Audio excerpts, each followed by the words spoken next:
Budget নিয়ে কি বলবেন, কেমন হলো? না, কথাটা হচ্ছে বাজেট কি? Budget is not merely accounts and audit. এটা শুধু টাকার যোগ বিয়োগ না, কত খরচ করলাম, কত আয় হইলো সেটা না। বাজেট হচ্ছে একটা অর্থনীতির দর্শন, যে দর্শনটা পরবর্তী 1 বছর মানুষের অর্থনৈতিক এবং সামাজিক জীবনকে প্রভাবিত করবে। এটি হচ্ছে বাজেট। হ্যাঁ, ইটস ইকোনমিক ফিলসফি। এটা এটা শুধু যোগ বিয়োগ না, যে হুম। আয় হইলো কত, ব্যয় হইলো কত।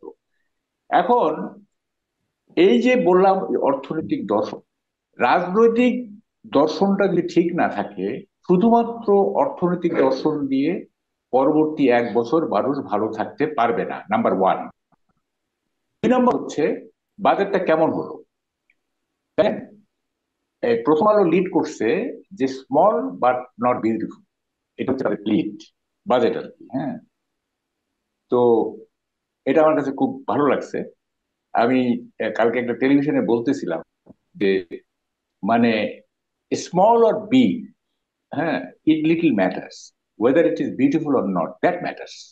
যেমন আমার ভিয়েতনামে আমার একটা ইটালিয়ান মেয়ের সাথে আমার পরিচয় হয়েছিল। আমি তাকে বলছিলাম যে তুমি বাংলাদেশে আসো, you will enjoy the longest sea beach of the world. সবচেয়ে দীর্ঘতম হুম। সি বিচটা তুমি এনজয় করতে পারবে তোমরা। যেসব সি বিচ এনজয় করো সেগুলি মানে লংগেস্ট না, লঙ্গার, কিন্তু সেগুলো বিউটিফুল। কিন্তু তুমি আমি যদি আমাদের দেশে আসো, তুমি লংগেস্ট সি বিচ দেখবে কিন্তু বিউটিফুলেস্ট সি বিচ দেখতে পারবা না। সেটা আমি তোমাকে আগেই বলে রাখলাম, পরে আমাকে গালাগালি করতে পারবা না। এখন কথাটা হচ্ছে যে এইটা বাজেটটা লার্জ না স্মল, এটা ঠিক না। এইটা মানে বিউটিফুল কিনা, it is not at all beautiful budget. কিরকম আমি বলি, এই বাজেটে নো প্রমিস, নো। হ্যাঁ, সেটা হচ্ছে যে দেখেন, উনি বললেন যে স্বৈরাচারের যে অর্থনীতিকে ধ্বংস করে দিয়ে দিয়ে দিয়ে গেছে। অর্থ উপদেষ্টা বলছেন যে আমরা আইসিইউ তে থাকা অর্থনীতি পেয়েছি। দেখেন, এটা রেকর্ডেড। তো অর্থ উপদেষ্টা টেক ওভার করার পরে, মানে তো অর্থ উপদেষ্টা শপথ নেওয়ার 4-5 দিনের মাথায় উনি বলেছিলেন, আছে এটা, যে আমার অর্থনীতি তত খারাপ নয়।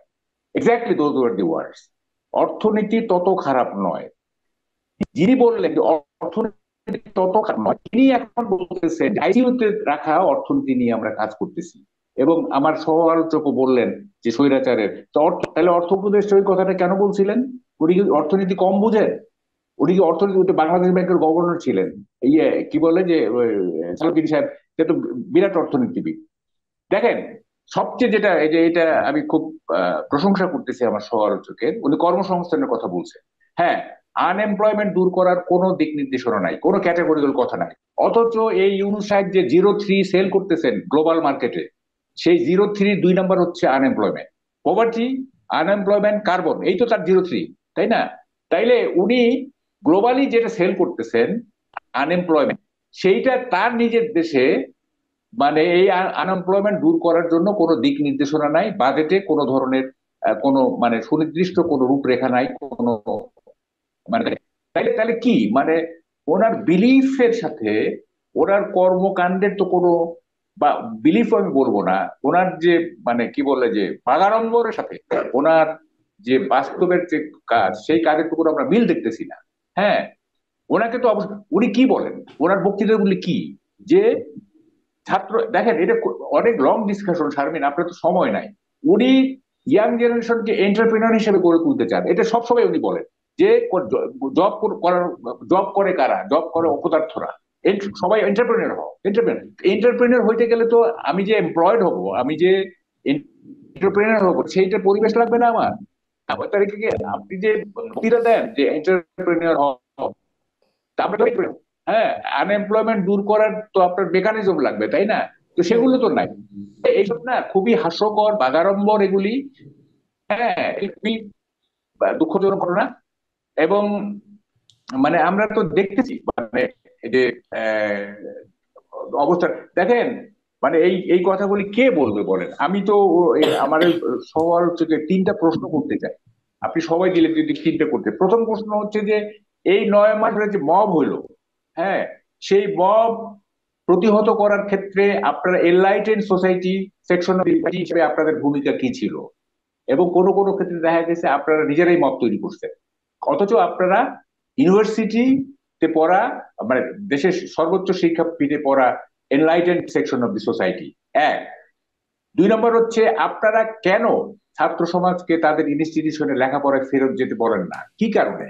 কেন আজকে higher education is at stake? কেন শিক্ষাকে তার স্বাভাবিক জায়গায় নিয়ে আসতেছেন না? ছাত্রদেরকে কেন রাজনীতি প্রিয় করে তুলছেন? কেন শিক্ষা বিমুখ করে রাজনীতি প্রিয় করে তুলছেন? এটা একটা মৌলিক প্রশ্ন। এবং আমাদের দেশের শিক্ষা ব্যবস্থা ধ্বংস হয়ে হুম, যাচ্ছে, এটা এখন একটা জি। Public perception.